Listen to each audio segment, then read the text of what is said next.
Buenas tardes, nosotros somos el grupo 5, conformado por Tatiana Beltrán, Angélica González, Julián González, Diana Sotelo, y venimos a presentarles Three-Dimensional Bioprinting using Cell Assembling Scalable Scaffold-Free Tissue Strands as a New Bioink. Los últimos desarrollos en bioprinting nos han permitido la posibilidad de ensamblar materiales y células en tejidos funcionales o partes de órganos. Estas técnicas han llamado especial atención en el área de la medicina. Actualmente existen tres elementos principales del bioprinting. El primero es la biomimética, que se esfuerza para reproducir los componentes idénticos de un tejido o de un órgano. El segundo es el autoensamblaje biológico, que imita el desarrollo de órganos de embriones mediante el uso de la organización celular. Y finalmente, el uso de mini tejidos, como bloques de construcción para la fabricación de tejidos más grandes en formas anatómicamente correctas. Encontramos para este artículo que la principal motivación es que desea probar el uso potencial de fibras de tejido como BioInk para el desarrollo de tejidos biomiméticamente desarrollados. En este artículo, escogen el cartílago para el diseño de dichas fibras gracias a sus características biomecánicas que ayudan a que el tejido sea de mayor tamaño, tengan una mayor estabilidad y permita la perfusión y la maduración celular. El principal obstáculo en la impresión biomimética es la fabricación de tejidos empleando un soporte, pues el uso de soportes tales como los hidrogeles restringen y limitan el área de contacto, interfieren en la comunicación celular y en el tamaño del tejido. El presente artículo busca la manera de fabricar tejidos biomiméticos a mayor escala sin necesidad de un molde durante el proceso de impresión, cuidando las propiedades biomecánicas, la viabilidad, la maduración y la perfusión de las células en la etapa post-printing. Para la problemática planteada hemos encontrado algunas soluciones como son tinta biológica compuesta de alginato, gelatina y fibrógeno desarrollada en condiciones de impresión óptimas para que la piel bioprintada presente todas las características que presenta la piel humana, tanto a nivel molecular como a nivel macromolecular. Otra solución que encontramos es depositar microgotas de solución de alginato en sustratos que contienen calcio formados capa por capa para preparar moldes en forma de anillo para células endoteliales y células de músculo liso. Otra de las soluciones es la impresión de tubos celulares tridimensionales basados en fibroblastos por inyección de tinta asistida por plataforma para fabricar construcciones complejas en 3D, tales como los tubos en zigzag. Y finalmente, la fabricación asistida por computadora basada en la transferencia directa inducida por láser para generar injertos que consisten en células madre mesenquimales. Esto por mencionar algunas de las soluciones actuales. Para la metodología tenemos que el primer paso fue realizar las cápsulas de alginato. Esto se hizo mediante la esterilización de reactivos y los instrumentos para asegurar un ambiente estéril. Se hizo una solución de alginato de sodio facilitando la generación de cápsulas tubulares con tamaño y la forma deseadas. Después se empleó la solución de cloruro de calcio como un agente de reticulación, esperando toda una noche para que la reticulación del alginato fuera completa. Y posteriormente se hizo la extrusión de este. El segundo paso es la preparación celular. Se tomó una muestra, en la que se tomó una muestra de cartílago bovino, se sembró esta muestra y se hizo una limpieza y una adición de suplementos. Esperó a que siguiera creciendo esta muestra de células y finalmente, cuando ya las células estaban en el nivel deseado, se aislaron los condrocitos y se volvieron a sembrar. Ya para la realización de las fibras de tejido, se cultivaron los condrocitos obtenidos del paso anterior, se centrifugaron y se incubaron por una noche. Posteriormente, se aspiró el sedimento que es la masa que quedó de células y se inyectó en los tubos de alginato. Se dejó incubar por 7 días y posteriormente a esto se disuelve el alginato con una solución química que no afecte la viabilidad de las células. Y finalmente obtenemos las fibras del tejido celular listas para usar. El siguiente paso en la metodología son los ensayos de viabilidad. Esto se hace mediante tinción de células, eh, con un verde fluorescente para las células que son viables y un rojo para las que no.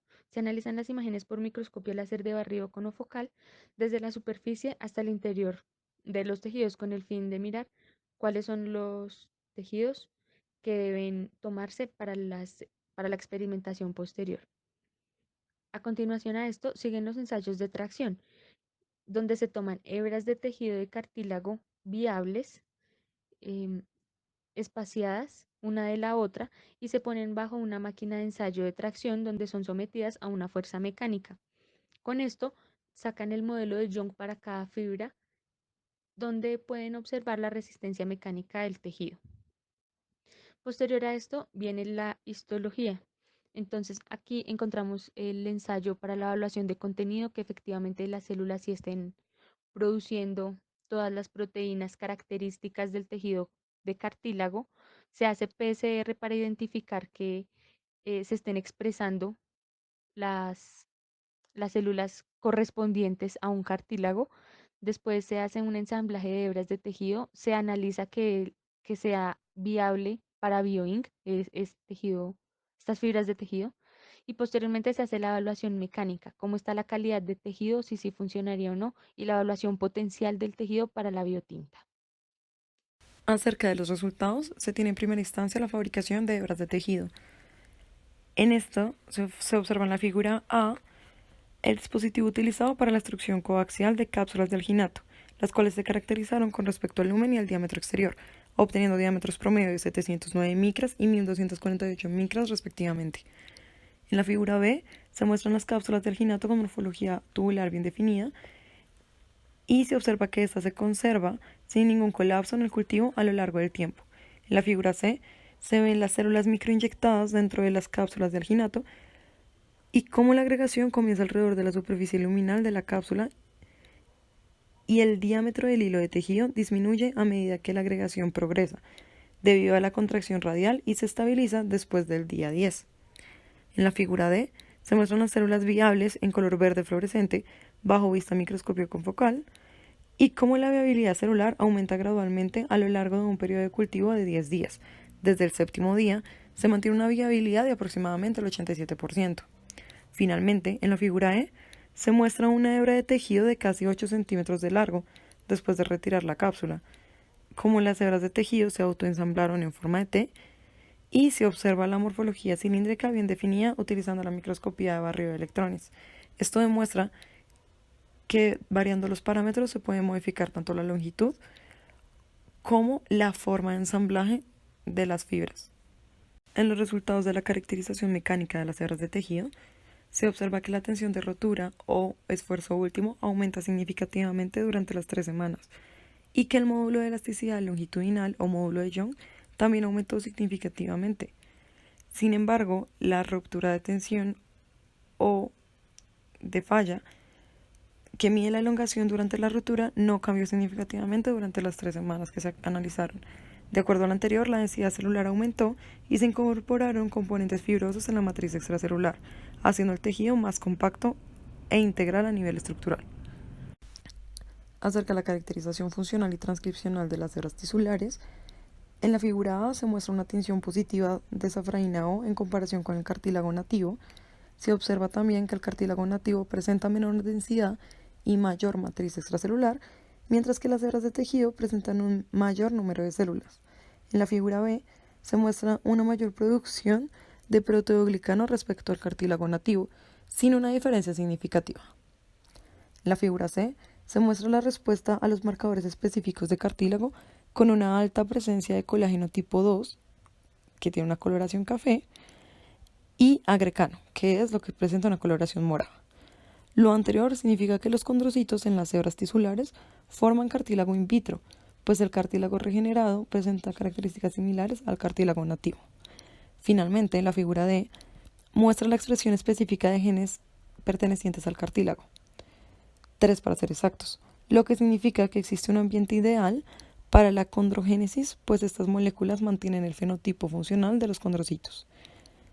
Se determina que usando el enfoque presentado, los tejidos del cartílago articular bovino se fabricaron con éxito con propiedades bioquímicas y mecánicas cercanas al tejido del cartílago nativo. En los resultados de la bioimpresión de parches de tejido cartilaginoso, la figura A muestra la bioimpresora utilizada Multi-Arm Bioprinter. La figura B muestra cómo las hebras de tejido se fusionan y forman una pieza integrada de cartílago maduro tras 3 semanas. La figura C muestra que el tejido bioimpreso presenta una alta producción de proteoglicano. Además, las células presentan morfología redonda similar a la de los condrocitos. En la figura D se muestra que el tejido bioimpreso presenta una mayor densidad y cantidad de glucosaminoglicanos sulfatados y también muestra que el módulo de Young para la compresión es menor respecto al del cartílago nativo.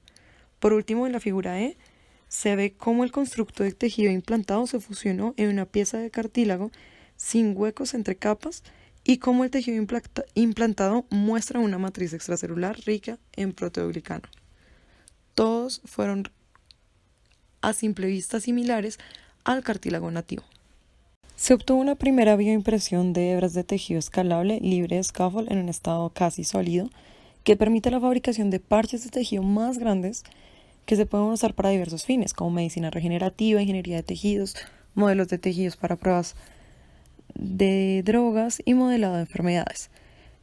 Se concluye con respecto a los resultados que el objetivo de generar una biotinta a mayor escala sin necesidad de un molde durante el proceso se cumplió, pues el material desarrollado cumple con las principales características que se buscaban.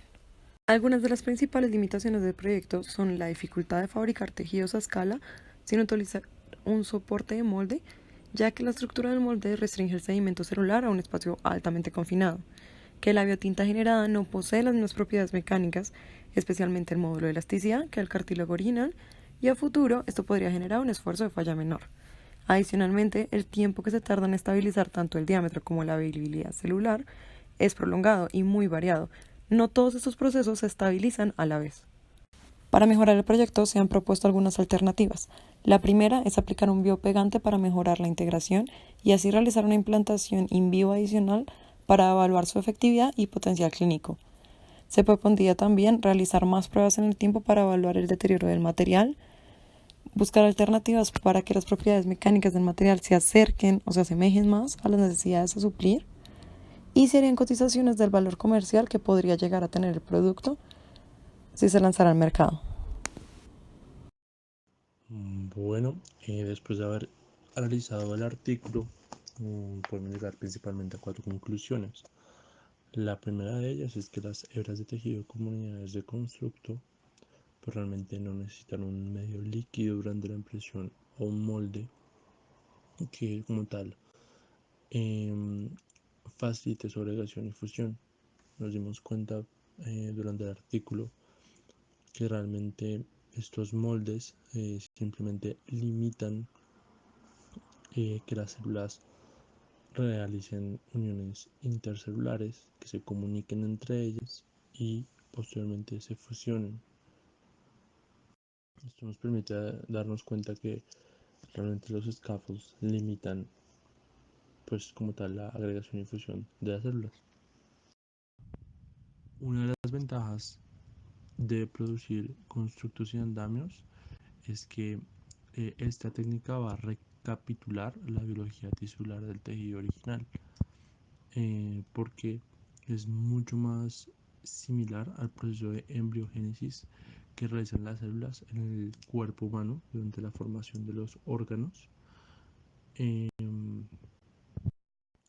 Vemos que por medio de la técnica tradicional de uso de andamios se retrasa el proceso de maduración tisular. Al utilizar estos hidrogeles vemos que las células quedan como aisladas, quedan como embebidas en estos materiales y no permiten que ellas migren ni proliferen. Además, vemos que estas limitan la comunicación intercelular de las células, que es un proceso indispensable para la maduración de las mismas.